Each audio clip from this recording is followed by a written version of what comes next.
Welcome to episode 156 of In Touch with iOS, a podcast that talks about iPhone, iPad, Apple Watch, Apple TV, and related technologies. I'm your host, Dave Ginsburg, and my co-host, Warren Sklar, is here. How you doing, Warren? Hey, I'm good. I think I got my camera in the right spot. Yeah, you're actually close up this time this week. I'll take a picture of it, but I have like a lamp that I pushed up and mounted to the lamp. And it works. So you're not really far away like you had been, so that's great. Well, people are watching the video here, but of course we're listening audio here. Yeah, I tried to be creative yesterday. It didn't work out.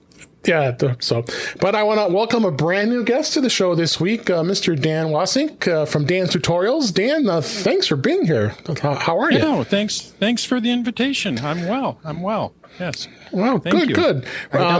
Glad you're here, and we're going to find out a little bit about you and all the stuff you do with Apple, because you're like us, we're Apple enthusiasts, as we call it, or maybe Apple fanboys. I mean, we might think of it that way, but well, I can criticize them a little bit too. We can too. Don't worry, we do. We are tech fanboys. We are tech fanboys. Yes. That's probably more fitting.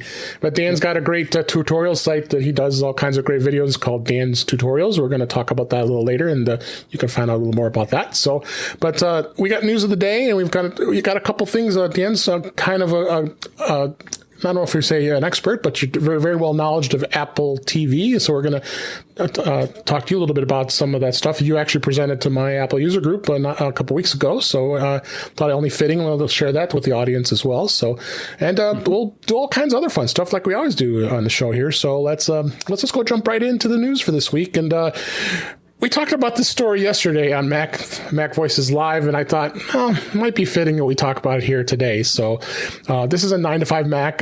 Another person accidentally swallows an AirPod and still works after being quote-unquote retrieved. The story of another missing AirPod recently surfaced, and as it turned out, this Massachusetts man is the first to have experienced quote-unquote losing it this way. It's a story that says that he swallowed an AirPod while in his sleep, and how the doctor got it out. Doctor actually said that he thought it was dangerous enough that they had to actually go in, and I'm not going to go get to the gory graphics of how they went in, but let's put it this way. We didn't want it to come out the way it went in, because that would not be pleasant.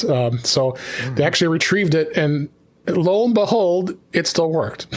He was able to, after cleaning it, I would hope that they put some alcohol and some other things on there after. The first thing I thought of. Yeah. I didn't actually read. I thought they pulled it out of his mouth. I didn't actually click the whole thing. I didn't. I thought they'd actually had to go in through another way to get to it, because maybe I was picturing just an endoscopy. Yeah, I thought it was the mouth. I think it's a mouth. Oh no, I'm sorry. Yes, you're right. Yeah, they did retrieve it from his esophagus, which is even more dangerous, because if it got lodged in there, I mean, my gosh. So luckily they were able to get it out. Yeah, I'm sorry. I was reading that. Fishing. Yeah. What do you think, Dan? I think fishing with the hook. What do you think, Dan? This is. We always hear these crazy stories about this with Apple gear. Well, I was reading it, and it's just like, he couldn't swallow water, and then he goes back to bed. Right. Yeah. Like, I don't know. He said it felt weird. He said, something like that. Yeah. I'm a cancer survivor, so maybe I'm a little more, but you're like. No, but go ahead, Dan. Yeah, go ahead, just real fast, I was just going to say, I think there's a 50% chance that this is a made-up story, that he made it up and told somebody about it, because I just have a hard time believing that this happened. And we were debating that because, I think 9to5 Mac is a pretty reputable Mac centric website. No, I'm not saying we've referenced them for years. But, as I said, I mean, just like Ars Technica will come up with some sensationalized news story it's kind of like clickbait, and you kind of worry that this is too, because it catches someone's eyes of really, and then you kind of wonder. But I think this is pretty legit. I mean, this isn't the first time this has happened either. So, people sleeping, and we got AirPods in right now, and I won't sleep with my AirPods. I have a sleep mask that has a speaker built into it that works great for me. So, don't use your AirPods while you sleep. I just don't don't recommend it. So it actually doesn't feel good either. It pushes too much into the. Yeah, that's what I would think. Is I don't sleep with them, but that would be painful. It would be painful to push too much in there, and absolutely, they hurt when you wear them too much, anyway. So. Absolutely. Next story. Here's also a 9 to 5 Mac. iCloud calendar spam continues to impact users despite Apple's multiple fixes. iCloud calendar spam has been a problem for many users. Gosh, going back five years and earlier. And Apple's made a handful of changes to improve to remedy the situation. Despite their best efforts, though, the problem continues to affect iCloud users. And we're all iCloud users here. And it's again receiving widespread attention. There are multiple ways spammers that spam calendars have been delivered over the years. They talked about it in 2016. They would receive a spam calendar and photo sharing invitation, and that would happen. So there's been lots of things going on with this, and I'm actually very surprised that Apple hasn't come up with a way to come up with a solution.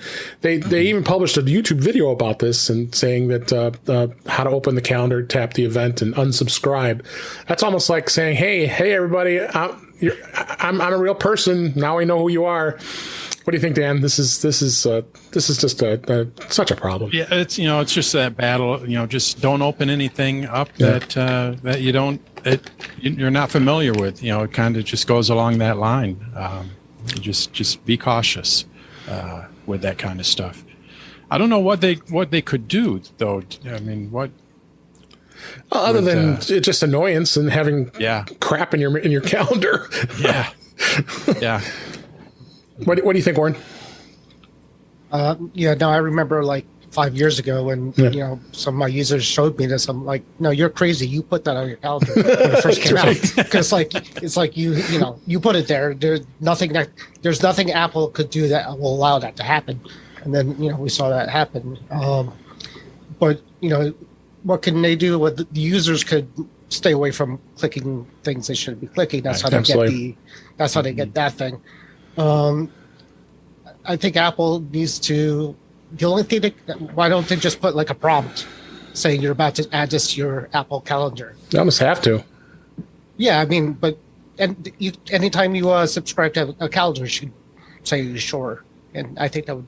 Yeah, I guess I just always assumed that there was a notification saying that, or the alert box saying that you're subscribing to this, but it sounds like there isn't. It goes right in, and that's all they have to do. That could be what they could do is just come up with that. Confirm I think it. the article alluded to that, but yeah. Why not? I didn't realize how easy it was to subscribe to these. Yes, and sometimes you'll get a link, and the legitimate ones come from a link from maybe from Outlook or from Office 365. It comes up as a link and it goes right into your calendar for Microsoft. So it's the same thing. No confirmation, you just click on it. It's those darn spammers, I tell you. Next story. This is in Mac Rumors. We've been talking about this previously. The iPhone 12 mini, which there's a lot of people who like that. Our friend Brian DePardo loves his iPhone mini, who was on the show actually last week. And they're saying that of course, the last stories were saying that it's experiencing very poor sales performance, at least relative to the other iPhone 12 models. But the Taiwanese research firm TrendForce today is claiming, so this is a rumor, so Mac Rumors, the production of the device has already ended. According to TrendForce, the iPhone 12 mini reached end of life ahead of time during the second quarter of 2021, suggesting that Apple will focus on selling through its remaining existing inventory of the device without producing any further units. And it was introduced back in October 2020.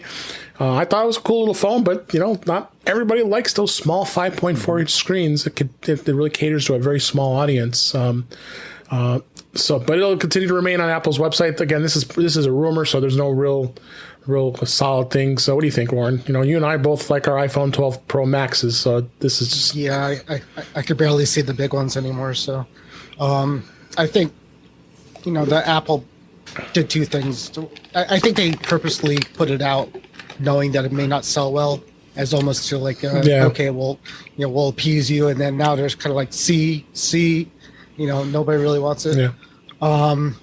And I think they could go forward if they just, don't produce as many. They already have they have the equipment in place to make those molds, I guess. Right? So they already have most of it in place, just put the new internals in there. But I don't know. It would be a cool little spare phone for me if I ever, So I have my spare 10R is what I use as my camera here. So right, but that's it's a nice little powerful, and I've seen them like almost half off now price wise. Oh wow! Like, the 10R, the 12 mini, or the 10R. No, the 12 mini. Wow. There's like, I think one like Verizon or AT&T's had something. Where it was carrier. You got to deal with the carrier to get that discount. Yeah, no, but it was like at Best Buy, you could activate it, and then unactivate it. You still got it. They had it. So no contract. Oh wow! It was a no contract thing for half off. Wow! I could buy one of those for my things. Yeah, I was tempted. I'm like, it was still like $400 something. Oh no, then I won't. It's too much. What do you think, Dan? I mean, this is obviously not a phone you like. Yeah. I was. I'm with you guys. 12 Pro Max. I had the 11 Max before this. I actually bought the 12 Pro, used it for a month, returned it, and got the 12 Pro Max. I thought I'm going to go to a smaller phone. But I know one person, I think they still have the smaller phone. And to me, it's for people that, just want to use it as a phone. Because I think it's almost too small to use as a computing device. You'd have to have really good eyes. It's just too small, and the real estate on it. Everything's going to be crunched on it. I don't think anybody would have a really a positive experience with it if they did their daily work on it. Oh, absolutely. But like I said, my friend Brian, he'll definitely defend that because he loves that small one. And like I said, the same thing. Matt is the same way. My friend Matt, same way. Yep.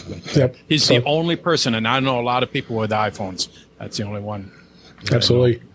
So it'll be interesting to see what happens. That we've been talking about this, and we'll see where it goes.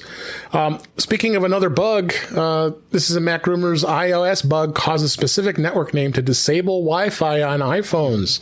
A wireless network naming bug has been discovered in iOS that effectively disables the iPhone's ability to connect to Wi-Fi. Security researcher found that after joining a Wi-Fi network named, there's a bunch of characters. I mean, there's your first red flag. Why are you connecting to a network that has no name to it? His iPhone's Wi-Fi functionality was left permanently disabled.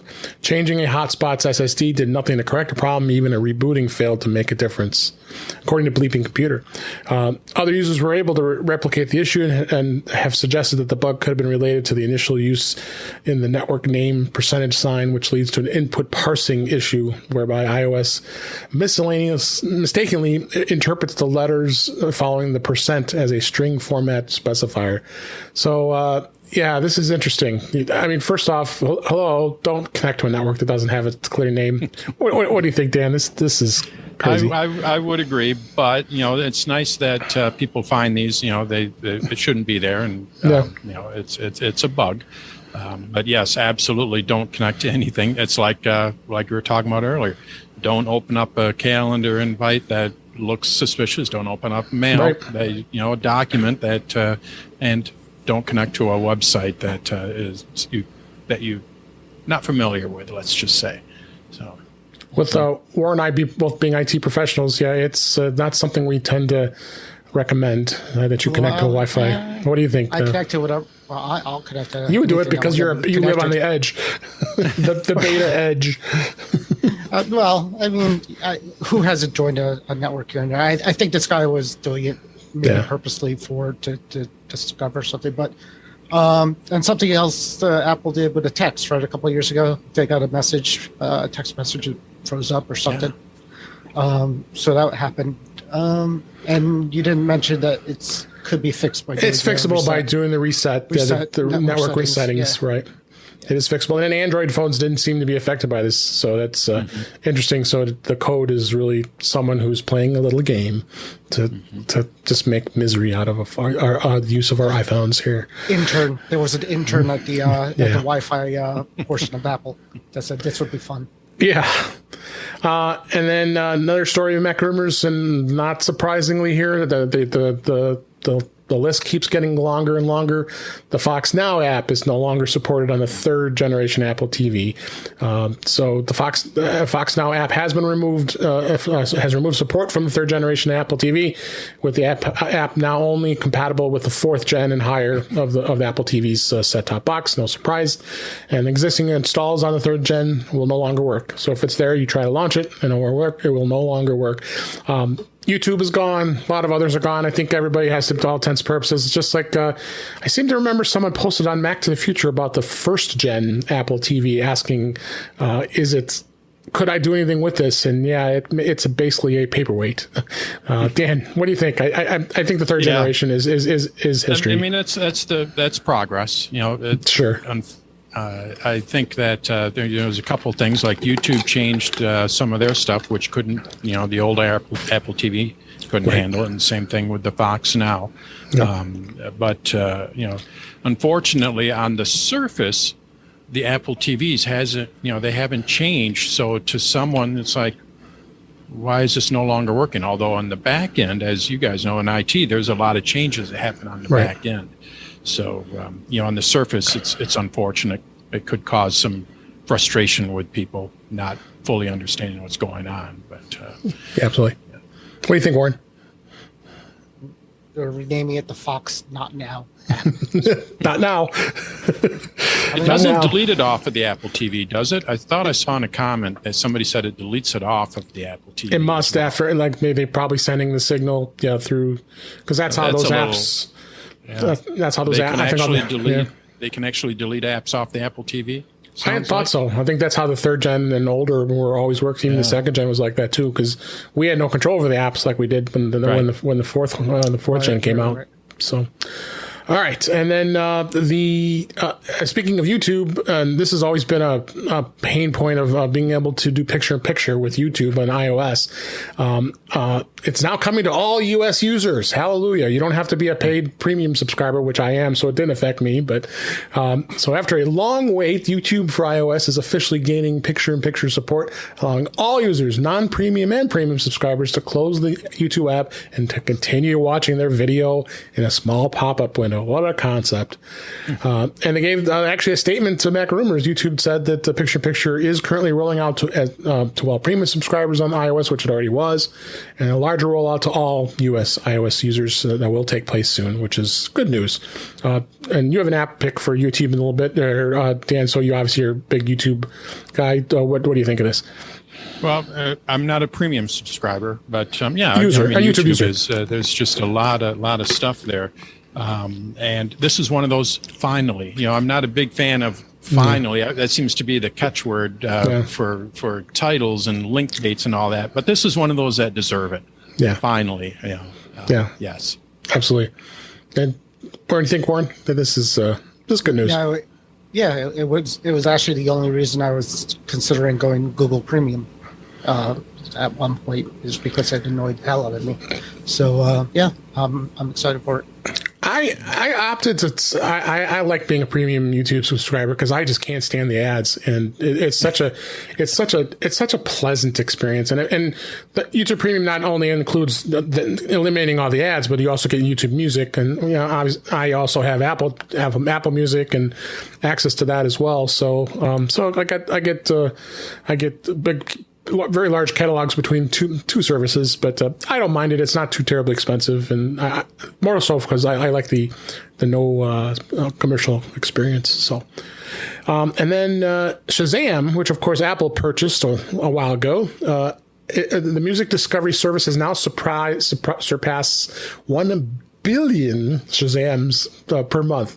The popular Apple-owned music discovery app service Shazam is celebrating a new milestone today.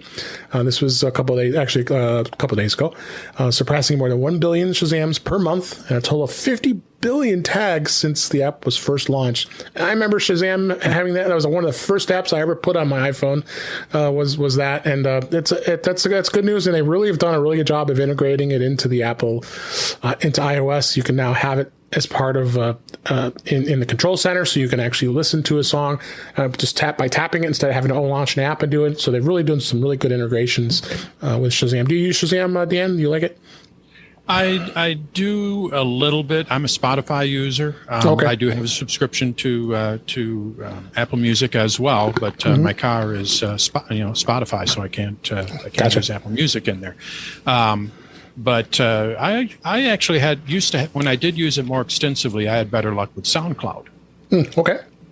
But what I did read an article recently that said one of the reasons that Apple bought Shazam was not necessarily for the music, but for the AI. Right. They're and they're going to start putting it to other areas. And one of the things that they introduced at WWDC was the Shazam Cloud Kit or something. Shazam like that. Kit. I was going to mention that. That isn't mentioned in the article. Yep. Yeah. So they're expanding, what it's going. So it must be really pretty good. Oh yeah. But like I say, I don't use it too often. So Do you use it all, Warren? Do you use it all? No, my brain is better. You're good. You're good at you know songs. I can name that tune. Yeah. I can name that tune in 3 notes. I've watched a game show. You ever watched the Beat Shazam game show? I watched it a few times. I'm like, Yeah. I could be on this. I should be on this. yeah, I would say I'm like Warren. I know my music pretty good. So when I use do too. something, But there's sometimes you might yeah, you sometimes, might be yeah. something. But yeah, that's what's great about what Apple has done since the last announcement from DubDub is the fact that they're doing a lot more third-party APIs with their services, and this is one of them. And it's really great to see. I'm going to be interested to see what developers come up with by utilizing the technology, and maybe they come up with something different that Apple can't really do with Shazam just alone. So, but it's good stuff. This was kind of a sad story. I kind of wanted to put this out. This is actually a link to this site, App Shopper. App Shopper was around for quite a long time. Gave you opportunities of being able to buy apps and it aggregated places for apps, finding out about apps, and there was a lot of fun things about this. And they were around since 2008, so they've been around for quite a long time. Well, they decided to close up shop as of June 30th. Which will be actually only 7 days from as we record this. So it's kind of sad to see another service kind of disappear here. This was their blog post, so we have a link into the show notes on this as far as the news goes.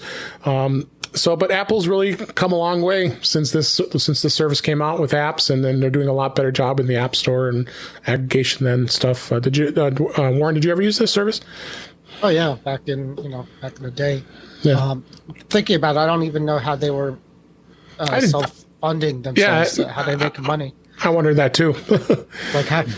Was it a free? I mean, I don't remember paying anything for it. It was. I don't free. Remember ads. I don't remember ads back in the early 2010s. I don't. They did it through referral. Right. Apple paid them. That's how they made their money. Is that true? Oh, Yeah, I believe Apple stopped that. I'm actually surprised that they're still around today because that happened several years ago. So. Yeah, so they were trying to be sustainable, and they couldn't. There was a few like that. Wasn't there like an App Annie or something? I think that was still around. There was a few that just kind of ranked the apps for you, which I like because you can find more about apps, more as an aggregator, finding going to a place that you can find about an app. But the App Store's done a much better job. I mean, it still has room for improvement, but I think it was the Wild West. I mean, when those came out, the App Store was the Wild West. You would get things that were like farts and fart noises and crazy stuff, but then like all of a sudden like a really those are gone now. Life-changing app, yeah. But all of a sudden, the next thing would be like a real life-changing kind of like app that's still around, and it's not really like that anymore because again, nobody's coming out with a new killer app that how it was back then. Pretty much. Mm-hmm. Yeah, I mean, back in those days, the fart apps were just like the thing. I mean, but funny enough that Amazon Echo, people love writing skills for that, and they come up with a skill to provide flatulence for you to. You just say the word fart and. There you go. It toots away, and Apple and I think the App Store itself just kind of. I mean, some of these app developers who had apps that were out there, they obviously did some pretty decent money. They would have packs that you could download of the different sounds and stuff, which was crazy. But interesting. It's kind of sad to see like this kind of legacy stuff. Yeah. That is disappearing. We could have an episode on my App Store thoughts, because I had apps from almost from day one. On the Mac, I did have it from day one. When it was introduced, I had apps in the App Store. Yep. And so I've kind of been in the Wild West, as you said, Warren. I was there. Man, that was fun. And I tell people at that time, you're like in the little boutique aisle at a mall. Right. Somebody comes up and there's 10 products. Now you're in a super Walmart, and it's just hard to. And this is what I think App Shopper and those stores were helpful in, is they were the catalog. You still had to buy it. You still have to buy stuff from Walmart, but they were the ones that kind of showed you different things. And discoverability in the App Store is Apple's weak spot. And these companies closing, like App Shopper, is I think is actually harmful to the consumer, and to developers. It is. You said you had it. Hard to find something. You said you had an app store. You had apps in this app store, or I still do. Mm-hmm. Oh, okay. Yeah. Well, they were tutorials, and that's right. Apple's infinite wisdom. They have decided that they no longer want to have tutorials on Apple hardware and software in the App Store. So it's an unwritten guideline. Gotcha. So we, myself and competitors, we can sneak them in every once in a while, but it's just not. It's not worth it. It's tough. Yeah, it's tough. Not worth it. Yeah, I hear you. So RIP App Shopper. That's coming very soon here. Next story. This is about the OneDrive, actually, a Microsoft tool that's actually becoming, I think, more and more popular as well as powerful. They're doing a lot more, adding a lot more improved features on it. OneDrive is now, for the web, is now going to gain image editing tools, and it's soon going to come to the iOS app, which I think is pretty slick. With me working in the enterprise, I think that's always been the challenge to being able to, for someone, because in the enterprise they want to keep your iPhones protected, within security, and they do, and most companies do allow to you be able to go into OneDrive and actually upload a photo that you had already taken on the iPhone and move it over to OneDrive. But OneDrive never really had any other tools that were there. So OneDrive users are going to can now edit pictures after they're uploaded to the cloud storage service, thanks to the addition of basic photo editing software that was announced this week as we record by Microsoft. And it's similar to the tools that were found in Google Photos. The new features include standard cropping, that's which pretty much a lot of people want, options, as well as built-in presets for images to be used on social media, as well as flipping and 90-degree incremental rotation. And that's really all people want to do these days. They're on social media. They want to be able to upload a photo and have real quick, simple ways to be able to edit. And I always struggled with that, because you go to these tools and you'd have to spend through a lot of time with this. And I have a OneDrive account for personally as well as for business, and I find it to be becoming more and more robust, which is really nice. What do you think, Dan? Yeah, it's interesting to see that they're adding this outside of a quote unquote app kind of. I still think of OneDrive as a folder. So when you go in there now, you're going to be able to do this manipulation without actually opening up a Photos app or whatever Microsoft's version of that would be. So I find that interesting, and exactly like you said, for the basic stuff, it's I think it's great. And it's stored in cloud, and then you can share it with anybody. Yep. Mm-hmm. What do you think, Warren? Just one more thing to have to train the users. I'll be doing a training class on OneDrive for work here. I believe on Friday. So that'll be something I will mention that you're going to be gaining and giving them even more of a incentive to. This is much easier to do than me emailing it to myself. They can barely use it as it is now. I mean, the more things they start adding to it, the worse it's going to get. Well, it all depends on how they handle the interface. That's going to be the key. That is true. That is true. And then last story, this just actually came out today as we record this, and Warren will be talking about his AirTags. This is continuing saga. Apple released a revised AirTag firmware update. Today they released a new version of the AirTag firmware, which of course, just like AirPods, you don't even know it updates. It just happens. And basically, I think it was just a revision to the update that was actually made available earlier in June. The build number is now 1A287B, which the old firmware had a build of 1A276D. And that first firmware had come out adding a anti-stalking security enhancements. So we're thinking that the version that this came out today is just doing some refining of the features of the anti-stalking. So what do you think, Dan? You have AirTags? I do. I have. I bought a 4-pack. I'm using 3 of them. Yep. I didn't buy them right away because I wasn't sure exactly how I'm going to use them. But short little story here. We have a Chevy Volt, and my wife. I don't know where my key is because I don't drive it. I have a different car, and I don't carry keys with me. So she has her key, and she always loses it. I'm like, so we got the AirTag. I attached it to the thing. She has an older phone, so it's on my phone, the AirTag, kind of thing. And it's like, oh, this is really, really kind of nice. So she goes grocery shopping about 4 days ago, and at a local Meijer. I think they have Meijer. We have Meijers too. Now. Yep. Long time. She goes, and she was there for like 2 hours. And I'm, so I stalk her. Kind of. I was just gonna bring that up. I was gonna say this is a great way. Stalking my own wife. What is she doing? This is how you got the AirTag on her. Her phone is dead. So, but I was able to see that she was still at Meijer because of the AirTags. It's bad. So it worked. So. Mm-hmm. Yeah, so, we have a good group of core friends where we call it stalking, but I can my family, and then we also have probably half a dozen friends, and we can always see where everyone is. We like to go out and have our beer here. Hell's to the no. Hell's to the no. I don't want anybody knowing where I am except for me.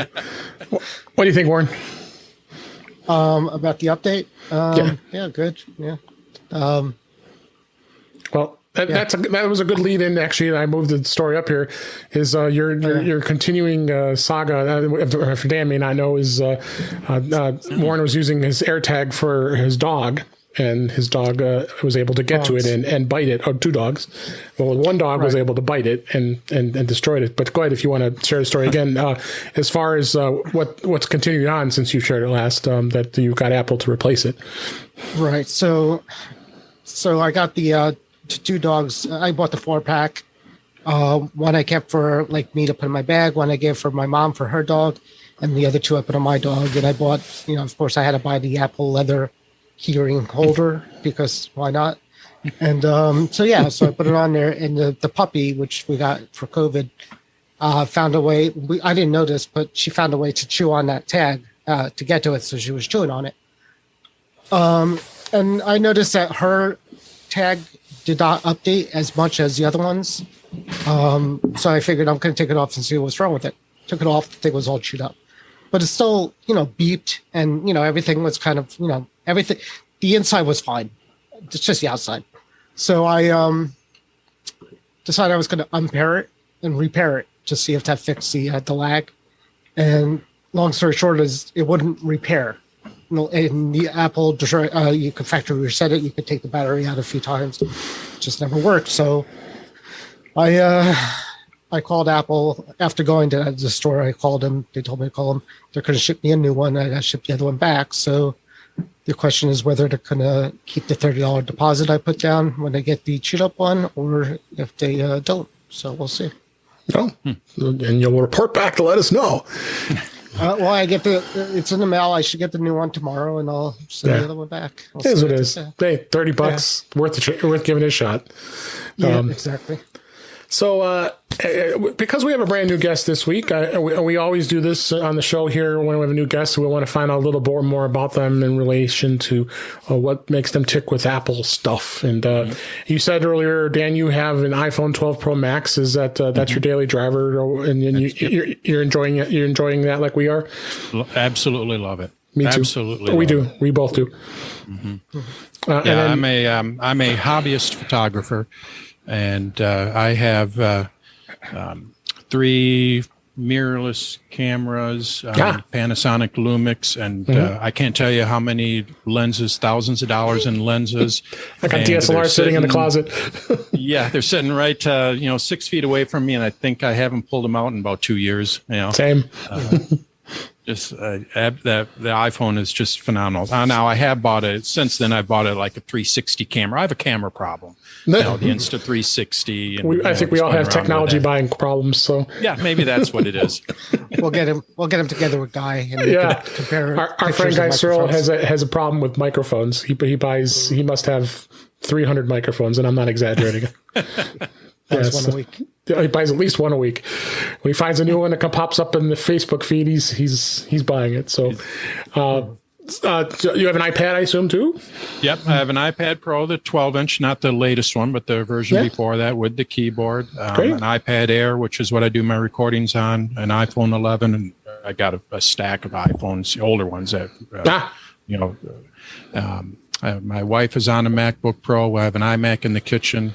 I have a MacBook Pro 16-inch connected to my favorite Thunderbolt display. I love this thing. I know it's not Retina. I know people would, but this thing's just the greatest. Is it an Apple one or? Apple Thunderbolt, yep. Yeah, I'm doing the old one too, the one from 2016. Yeah, the one they just deemed obsolete. Yeah. What's nice about it for my videos that I record, being that it's non-Retina, I started recording on my I had an iMac as well, and I returned it and went back to a laptop. I'm a laptop fan. Sure. And the Retina, my files were huge, and I just didn't need that for what I was doing. You know, and so I pulled out the old, returned it, got a 16-inch MacBook Pro, pulled out the Thunderbolt, and it's just like, oh yeah, now this is manageable, and it looks good. I mean, I didn't need to have that. I hope it lasts. The only thing that really I think goes on them is the cables. So sometimes they start getting. Mine's been starting to get a little flaky. I got the Thunderbolt 3 to Thunderbolt 2 adapter. It's plugged into my OWC Thunderbolt dock. So, Apple TV, Plasma TV. I love my Plasma. That's TV. right. You're a Plasma guy. I'm a Plasma guy. You're holding on to dear life. Oh, wow. I used the the iPhone with the new Apple TV. You can calibrate your TVs, which I recommend everyone do. Yep. Because LCDs are just not. Plasmas are better. But they're no longer around. I know. Just and I didn't have to calibrate my TV because it was dead on. My house, we have a small house. It's filled with Sonos. I have 2 subwoofers, and I can't tell you, probably 12 different Sonos speakers, and it's maybe 1,100 square feet. Nice. Nice. You got an Apple Watch, I assume? Apple Watch, yep. There you go. And then, of course, you always have a lot of Apple TVs, or do you have just a couple? I actually just have the one. No, I do have a couple, but yeah. Just the one. Mm-hmm. Just the one that I use. That's great. So you have a lot of gear like we do, and Warren always trades in his laptop probably every other month. But we're all just when they come out with a better one. Yeah, every time they come out with a better one, I want a better one. He's itching for the M1 MacBook Pro 16-inch. Same here. I'll be right in line with you, Warren. Yep. I got the M1 Air and the M1 Mini. Yeah, I've got two M1 Minis. So yeah.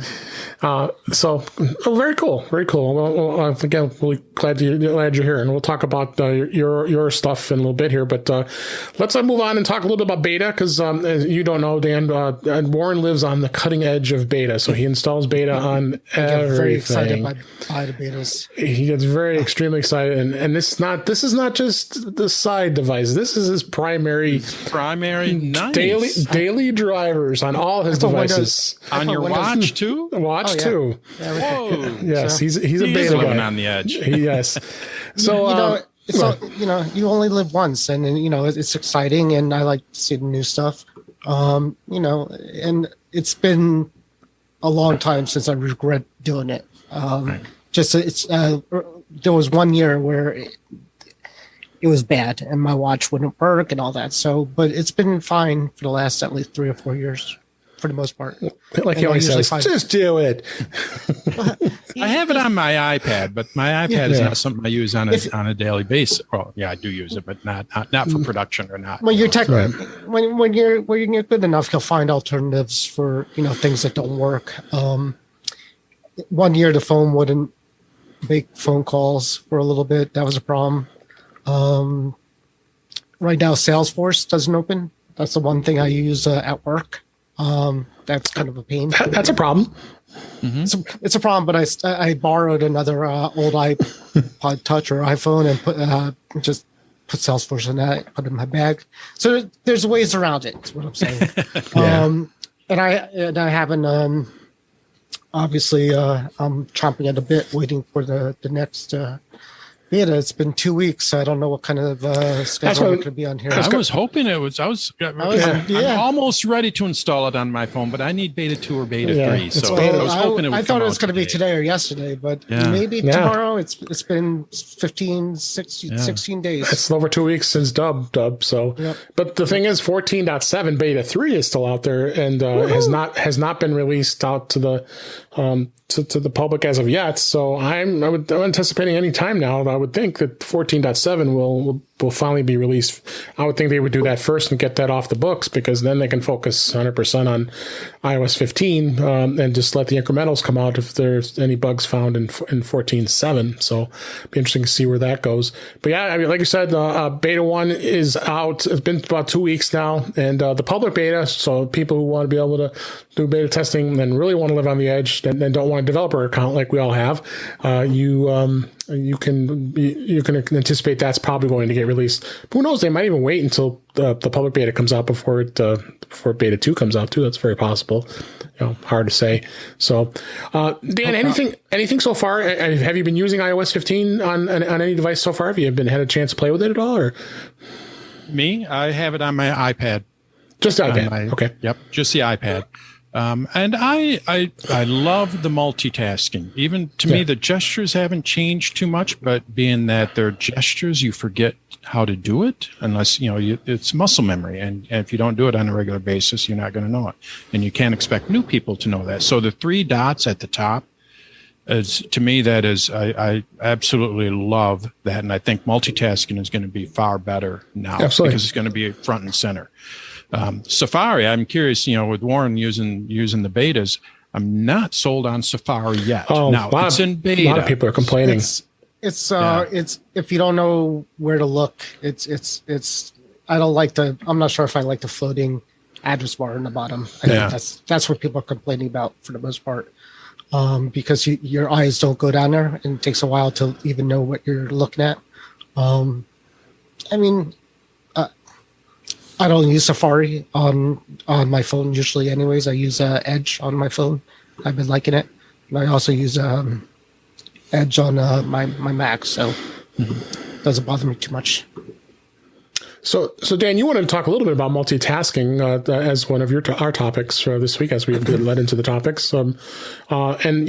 I've always had a little bit of a challenge, and I have to spend more time with it, getting multitasking to work the way I want it to work. And you said you've done some tutorials about this as well as not on. Yeah, well, I do on the old. I have tutorials on how it works on iOS 14, but not iPad OS 14, not on right? the iPad. Yeah, not on the new version yet. Okay.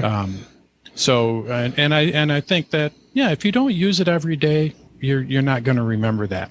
And what's nice about the iPad, with at least iPad OS 15, is it kind of works along the same line as the Mac.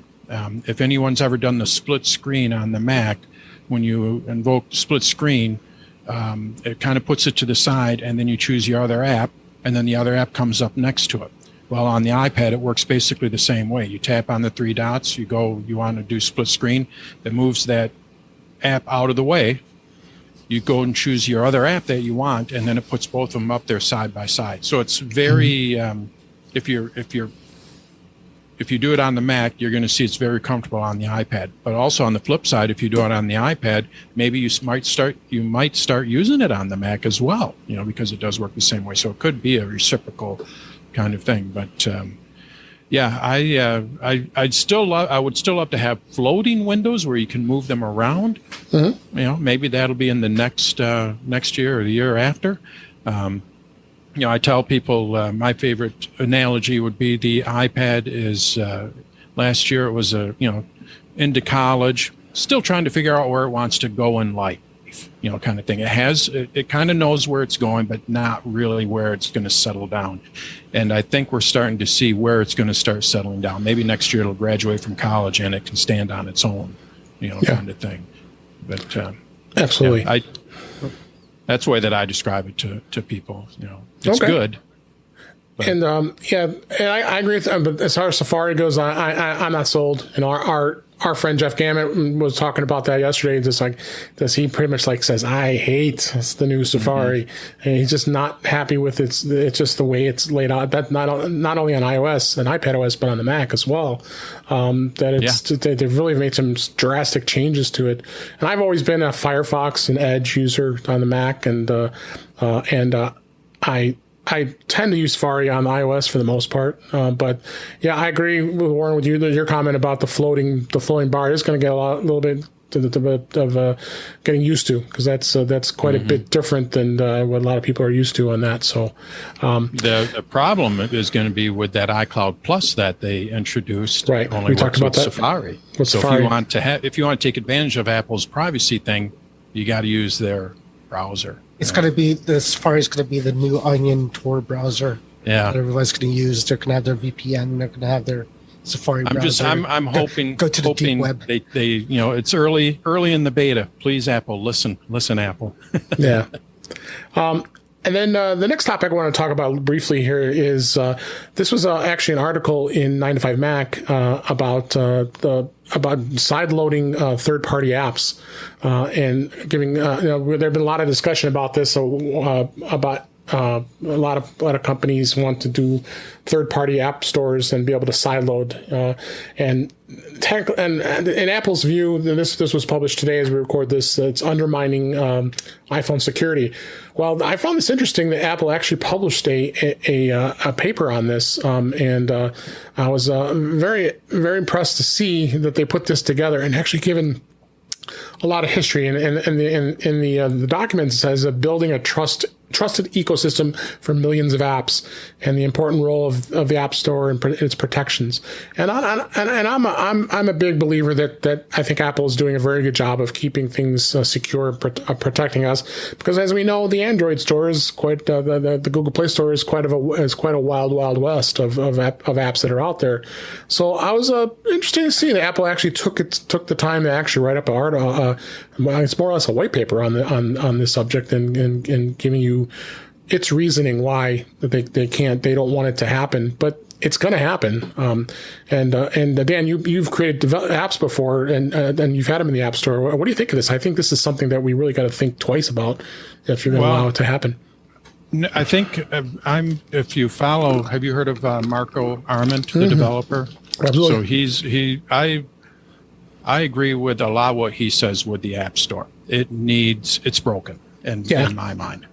But they have some things in place that they could, open up APIs for, the review process. And there are certain things, sandboxing and all that can stay in play.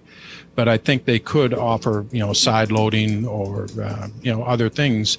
The problem with being all Apple is their search is not great in it. It's gotten better, but it's not great. Also, what I think what they should do is have a local app. So I want to find an app for a restaurant that's in Holland here.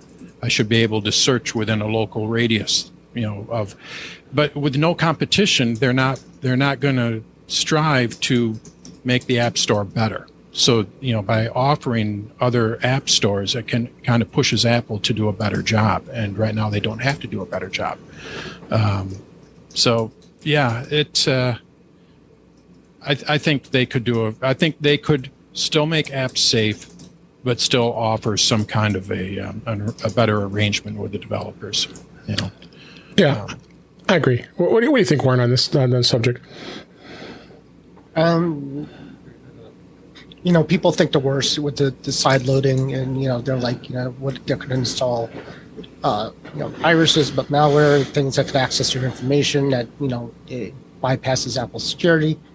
And I said it before is if they ever did anything like that, it's going to be completely sandboxed. They're going to change the OS where it's completely sandboxed from maybe lots of your data on your phone, or maybe all your data on your phone, where that app will just run independent of the operating system, where Apple could, they're not going to want to, tarnish the operating system, reputation. So they'll just have a thing that says, well, you're in a different mode.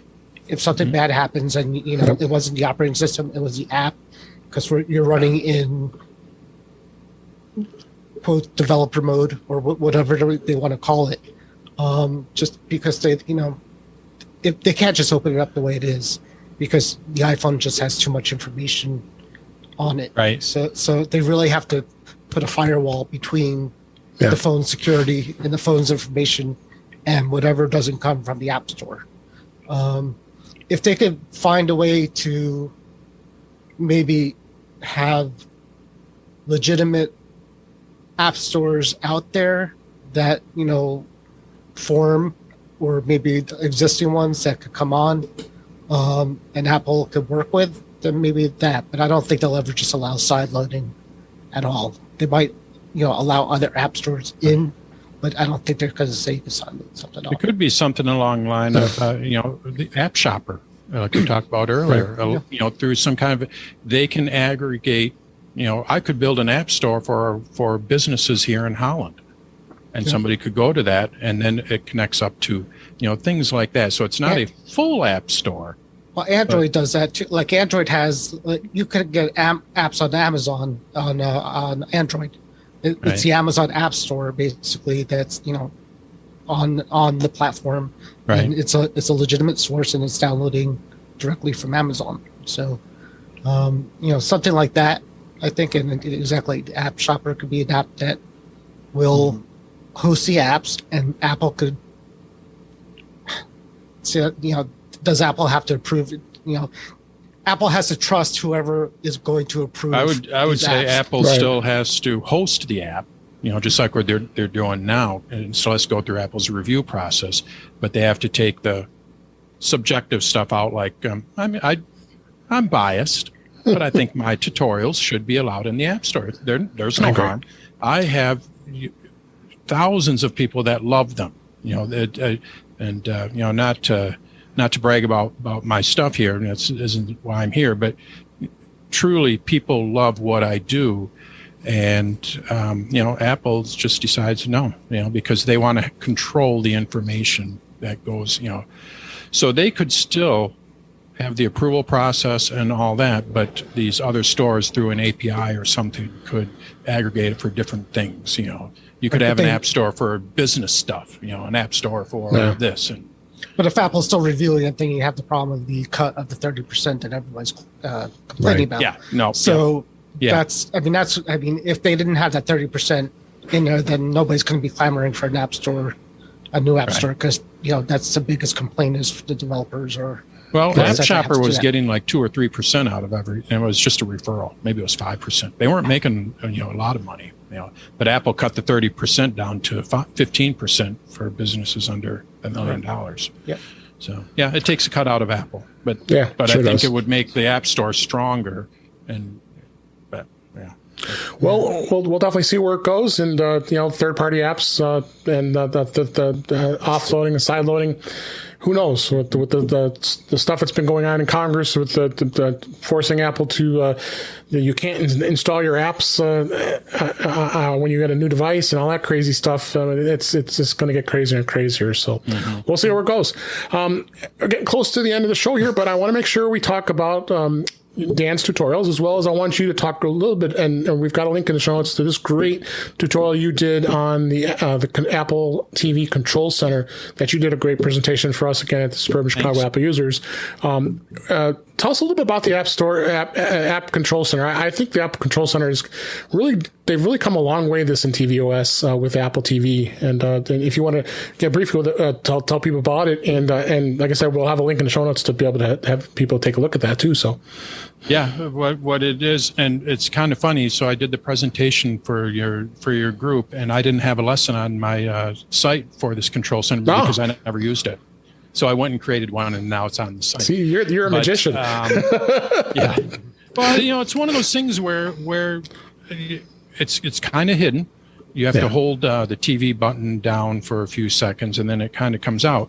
But what it does is it gives you access, much like the control center on the Mac and the iPad and the iPhone, different controls. One of them being multi-user.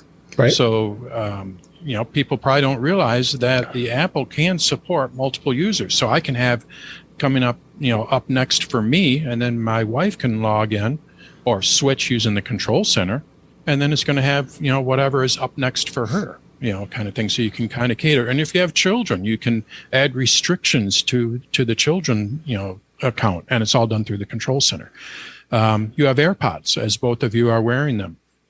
Through the control center, you can tell the Apple TV to tunnel the sound to your AirPods, all done through the control center. You can access your HomeKit accessories, your favorite scenes, through that, through that control center. So it's kind of nice that it gives you access to these different controls, and it's really easy to access. You can access it from any app.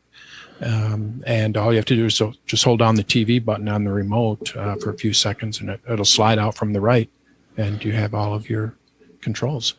So it's something that I didn't even realize. It's just I did some research for your presentation, and I'm like, ooh, I didn't know it did this. Well, we inspired you. Yeah, exactly. Mm-hmm. So check out this lesson. We're going to talk about Dan's tutorials just one moment. I want to make sure we hit these two apps that we both have here for this week. Go ahead, Dan. You could tell us about the YouTube ads auto skipper app that you included with us. This is an extension because I don't, as we said earlier, I don't subscribe to YouTube. And much like Warren was talking about, the ads are annoying. Now, unfortunately, I'm gonna preface this. It doesn't work on M1s yet because the developer does not have an M1. So anybody that has an M1, as far as I know, it doesn't work yet. But he will obviously put it out there as soon as he gets one. But essentially what it does, it's an extension for 99 cents. You get it from the Mac App Store. And hopefully what he'll be able to do is put it on the iPad and the iPhone as well, eventually. What it does is when you hit one of those ads on YouTube, it mutes it so you don't hear anything. And then the ads where you have the 5-second and then you can click on it to skip it, it automatically skips it. So basically what you are able to do is just kind of sit back and watch YouTube videos, and it will skip through the videos for you automatically. It mutes them as soon as it hits one. And then might be worth that 99 cents if you're not a premium subscriber. It's the best 99 cents I've ever bought. But like I say, if you have an M1, for anybody that's out there, is on the reviews, he said that he doesn't have an M1. So, but I'm assuming as soon as he gets one, he'll do it. So it's probably going to be Intel when you install it. So if you're on an Intel, 99 cents, App Store. Great.